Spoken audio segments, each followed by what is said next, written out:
Nyt saatiin kuulla ääntä takarenkaista, renkaiden burnout ääni. Joo, piupui vaan pennissään.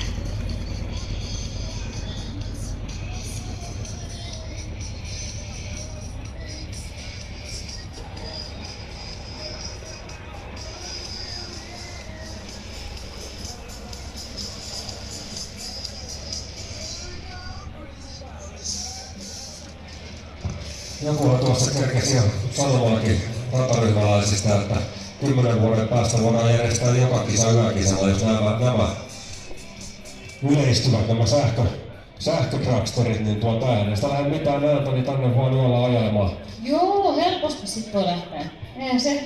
Sehän me helpottaa vaan ympäristölupien saantia, kun ei melua tuu. Joo, kyllä, eikä tarvitse kuulusuojaa. Ei, niinpä. Radavuodessa. Helpottaa.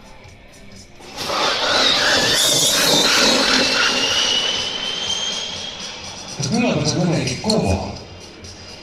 Joo, ei se... Nyt 960 jalkainen ja varttimo oli 7,68, 274 kilometriä tunnissa. Ei oo hidas härveli. No ei oo, kyllä.